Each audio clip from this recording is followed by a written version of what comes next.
What's wrong, Kai? They won't let me pick back inside. Oh my goodness. Terrible daddy. Won't let him go back inside right now. It's too nice out here and it's gonna be raining all day tomorrow. Yeah. Anyways, I know y'all are hearing lots of noises. This is a typical day here. That's a peacock. We are hearing gunshots. A lot of people like to target practice. Our next door neighbors are cutting down some trees and burning.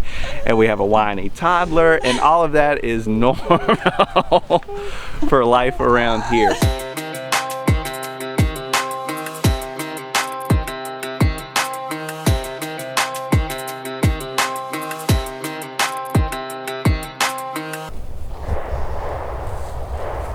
Hey ladies, what y'all doing?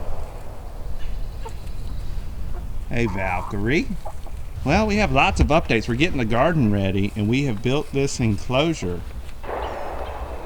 There's gunshots, people target practicing around our garden so that the chickens, when they jump out, let's see if Matilda or Valkyrie will jump up.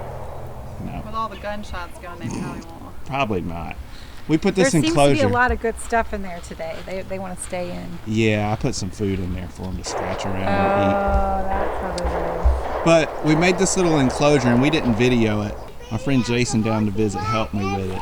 And we just do what, Kai Kai? And you used the hose to water the plant. That's right, we used a hose to water the plants. We built this enclosure so the chickens and stuff wouldn't get in, and we used branches and sticks from the pine tree we cut down and used this mesh that we got. You see, our onions are actually growing as opposed to getting eaten by Matilda. Yes, I did multiple rounds of onions where Matilda would break out of the coop, and twice, the day that I planted the onions, she got in and ate them all. Lo and behold, Miss Matilda. We left for the day, and somehow I found this log like this. Realize we're missing one. See that my onions have been all torn up that I replanted this morning. So she apparently pushed the log out and squeezed herself under there. Matilda. Uh-huh. You cannot be trusted. Twice, the day that I planted the onions, she got in and ate them all. But we also have these raised beds, and that's what we wanted to talk through. It's about 4 foot wide by 8 foot long. We used 2x4s and corrugated metal, and we did the hugelkultur method. We put some garlic and carrots in here just to put something in it this past winter. We have moved and transplanted the garlic over into the smaller beds because they'll go till May or June. And what we noticed, first thing we noticed is that the dirt settled from where all the stuff broke down and the dirt went down in it. So we're gonna have to put some more dirt in it. We've had some fire ants get into it too. But the dirt settled, so we're gonna have to add some dirt to it. Nicole has come up with a plan that she's drawn out of what we're gonna plant in the garden and how we're gonna orient everything this year. So we wanted to talk through that a little bit, but then I wanted to take you through the method because we're gonna build a couple more of these, but we're not gonna build them quite as big. One, we don't have a lot of space inside of our enclosure. Obviously we can make the enclosure bigger, but we kind of just wanna start small and see if we can manage that, and if we can, then we can get bigger. The thing about this bed that I love is the height of it. So I would like to have a tall bed. The thing I don't love about it is that it's so big that it's hard. If I'm gonna have to tend to that side, I have to walk all the way around, you know. Mommy, first world problems. The plan is we're gonna do 2 boxes, 2 raised beds over here that are half the width, and we'll be putting tomatoes and things in there. The last thing I wanted to mention is so we're gonna have the 2 raised beds here. We have the buckets that are movable, and then I think where these 2 flags are, I have a neat idea for an herb box, almost like a pyramid that we're gonna grow herbs in and things of that nature. So stay tuned. The rest of this video, I'm gonna show you the process in how we build these boxes. All right, we're here. We're starting the raised beds that my wife wants, where we're making them half the width of the original one. So Dimensions of this are going to be 8 feet long by 2 feet wide by 28 inches tall. 8 feet long makes it nice because we can just use a whole 2x4. We've got this corrugated metal over here. We can use a whole sheet of it. You don't have to do much cutting. Now for the width and everything, there is going to be some cutting, and there's some tricks to cutting this metal I'm going to show you. I'm going to build the walls first, each wall, and then we'll attach the walls together. The long boards are going to go on top of the support boards, and my hand gestures and signals might not make much sense here, but I'll show you when we're done what I'm talking about. So we're going to cut the boards that give the wall its height. The support boards, we're going to cut those at 21 inches because a 2x4 is actually not 4 inches wide, it's only 3.5. So we're going to have a 3.5 inch board on the top, a 3.5 inch board on the bottom, and the 21 inch board in between, which makes it 28 inches total, which will give us our height. So anyways, I'm going to cut those up, put them together, and I'll show you the long wall first, and then we're going to make the short wall.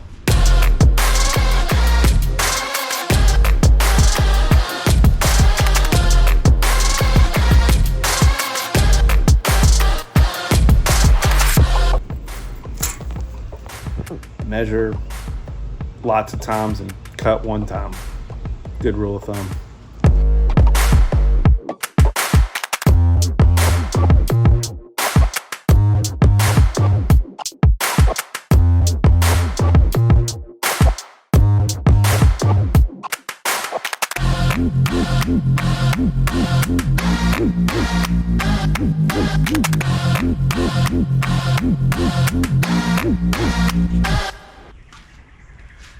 All right, we've got the wall together. Let me show y'all what we did. We toe-nailed on the side the screws in, one on each side of the supports, and this is the support I was talking about that's 21 inches tall. This is one side. Now what we're gonna do is attach the metal to it.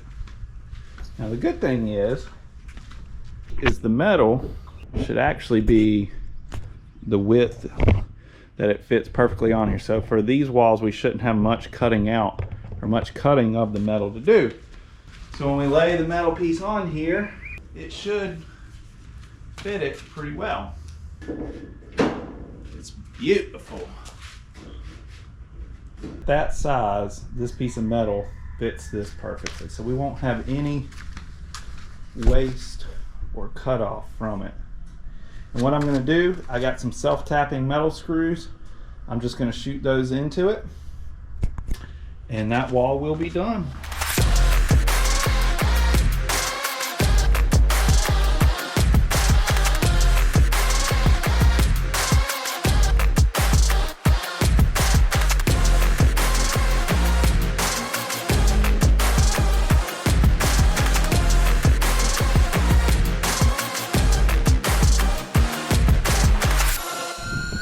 All right,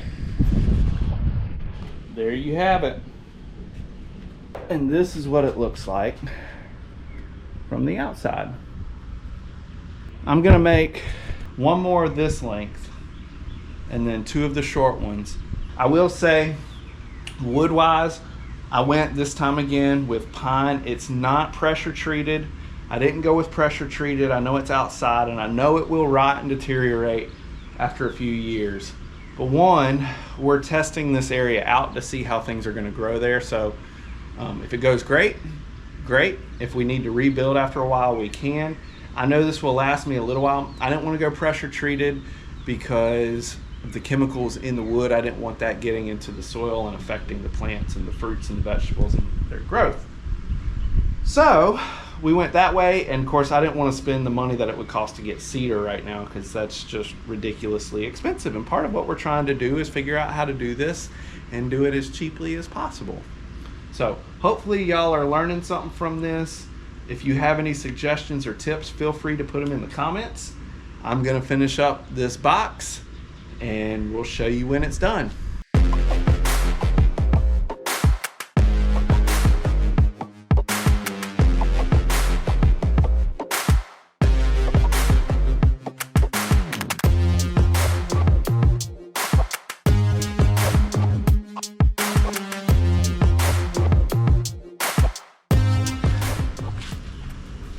All right, so we are officially on the sides, and I lied. These are 24 inches, but when we put them up against our big walls over there, it's actually gonna make it slightly wider than 24 inches. But here's what we're gonna do for the metal to fill it. I laid a piece of metal across it, made my marks, and then all I did was took another piece of metal and laid it straight on top of it and used a Sharpie, and the edge of that other piece of metal gave me my straight line. Now, the way I'm gonna cut this, I have my circ saw. I'm gonna take this blade out, flip it around backwards, and then I'm just gonna lay this down and use my line and cut it out, and then screw it in with the self-tapping screws just like we did on the other side. So when you flip this blade around, it shouldn't really damage the blade, but it'll cut through that metal. Wear ear protection because it is loud, but it works great at cutting this sheet metal.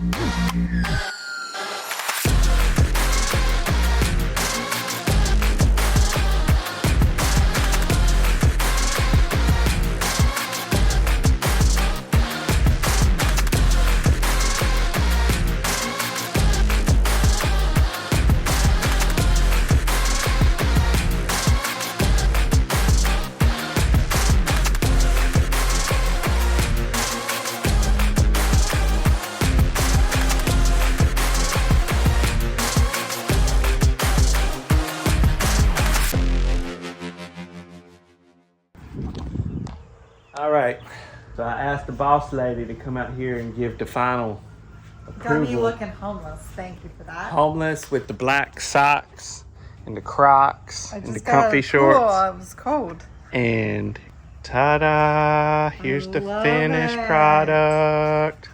This is so perfect. You can do 2 runs. It's skinny and tall. Oh, it's perfect. I love it. Sturdy. How are we gonna get it down there? That's a good question.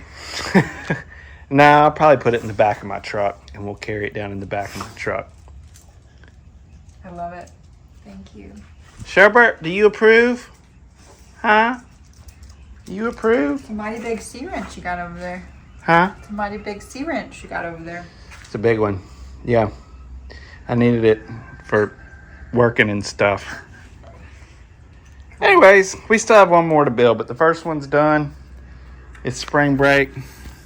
Yep, you're poking yourself. I think I'm gonna jump in the pool now.